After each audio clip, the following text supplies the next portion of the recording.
India और पाकिस्तान के match से पहले सिर्फ पाकिस्तान को ही टेंशन नहीं है बल्कि टीम इंडिया को भी टेंशन है। क्या बोला तूने? वो भी एक टेंशन नहीं बल्कि पांच टेंशन। और टीम इंडिया यदि अपनी इन गलतियों को नहीं सुधारेगी तो हो सकता है कि इंडिया और पाकिस्तान के मैच में इसका हर्जाना भी उनको भुगतना पड़ सकता है, क्योंकि ये 5 जो प्रॉब्लम्स हैं ये कोई छोटी प्रॉब्लम्स नहीं है बल्कि बहुत बड़ी प्रॉब्लम्स हैं। टीम इंडिया यदि इनमें सुधार नहीं करेगी तो सच में टीम इंडिया काफी प्रॉब्लम्स में आ जाएगी। इंडिया और पाकिस्तान के हाई वोल्टेज वाले मैच में आप कभी भी नहीं चाहोगे कि आप इन प्रॉब्लम्स को लेकर मैदान में उतरो, क्योंकि उस मैच में आपकी एक छोटी से छोटी गलती भी आपको मैच से कोसों दूर ले जा सकती है। इसलिए मैच से पहले इन 5 प्रॉब्लम्स को सही करना बहुत ही जरूरी है। इसमें सबसे बड़ी जो प्रॉब्लम है वो विराट कोहली का फॉर्म है, क्योंकि पिछले कई महीनों से विराट कोहली का जो फॉर्म है वो काफी डमाडोल रहा है। उनके बैट से मानो रन निकलना बंद ही हो गया है, क्योंकि आप श्रीलंका सीरीज से ही देख लो, वनडे में उनके बैट से एक भी बड़ी पारी नहीं आई है। और चैंपियंस ट्रॉफी के पहले मैच यानी बांग्लादेश के खिलाफ भी उनकी वही हाल रही, क्योंकि 38 गेंदों में मात्र 22 रन बनाकर वो पवेलियन लौट गए। और उनके आउट होने का कारण यदि कोई बना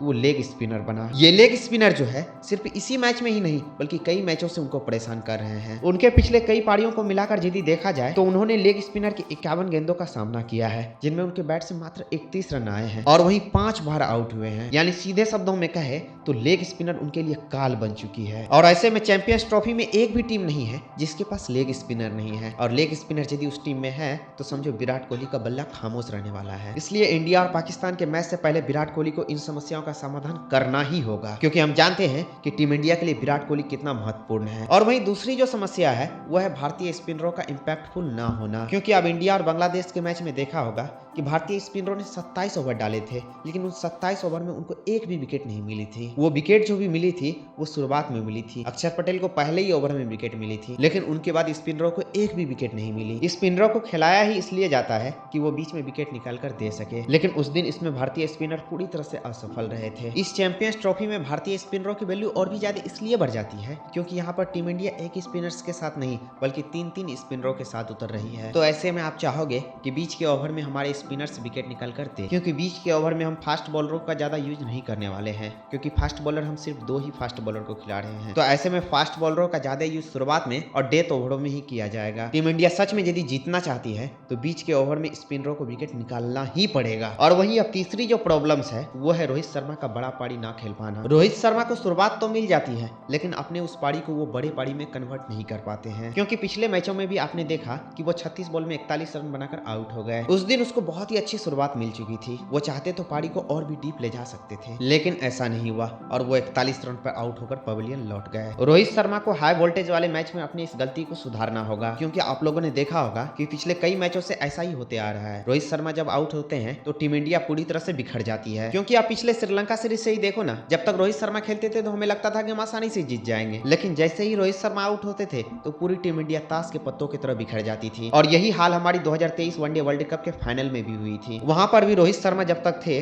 तो टीम इंडिया चीते के चाल पर आगे बढ़ रही थी, लेकिन जैसे ही रोहित शर्मा आउट हुए थे तो टीम इंडिया कितना स्कोर बना पाई थी तो ये आप लोगों ने देखा ही था। इसलिए रोहित शर्मा को अपने अच्छी शुरुआत को एक बड़ी पारी में कन्वर्ट करना ही होगा। और वहीं अब टीम इंडिया की चौथी जो प्रॉब्लम्स है वो ये है कि टीम इंडिया मिड ओवर में काफी स्लो खेलती है, क्योंकि पिछले मैचों में भी आपने देखा कि टीम इंडिया को एक तगड़ी शुरुआत मिल चुकी थी। रोहित शर्मा ने शुरुआत में ताबड़तोड़ बल्लेबाजी की और मात्र 36 बॉलों में ही 41 रन जड़े। 10 ओवर में ही हम 70 के करीब पहुंच चुके थे, लेकिन बीच में हमारी पारी खामोश सी हो गई और एक समय तो ऐसा भी लग रहा था कि मैच कहीं फंस ना जाए, क्योंकि केएल राहुल का जब कैच उठा था वो कैच पकड़ा चले जाता 9 रन पे तो सच में मैच लग रहा था कि फंस जाती। भले ही हम मैच जीत जाते, लेकिन हो सकता था कि वो आखिरी ओवर तक जाके जीतते, क्योंकि बीच में हम काफी स्लो हो गए थे। अब यहाँ कोई कहेंगे कि टीम इंडिया स्कोर को चेस कर रही थी इसलिए स्लो हो गए थे। चलो ये भी ठीक है, लेकिन मैं कह रहा हूँ कि हाई वोल्टेज वाले मैच में हमें ये नहीं करना होगा। मैं यहाँ पर टीम इंडिया के कोई भी बल्लेबाज को गलत नहीं कह रहा हूँ, उन्होंने जो भी खेला उस मैच में वो सही था, लेकिन अगले मैच में इनको सुधार करना होगा, क्योंकि हम यहाँ एक मैच जीतने के लिए नहीं आए हैं बल्कि पूरे चैंपियंस ट्रॉफी जीतने के लिए आए हैं और हम जीत के प्रबल दावेदार भी हैं। और वहीं अब अंत में टीम इंडिया की सबसे जो बड़ी प्रॉब्लम्स हैं वो है टीम इंडिया के फास्ट बॉलरों का चयन। इंडिया और पाकिस्तान के मैच में ये देखना काफी रोमांचक होगा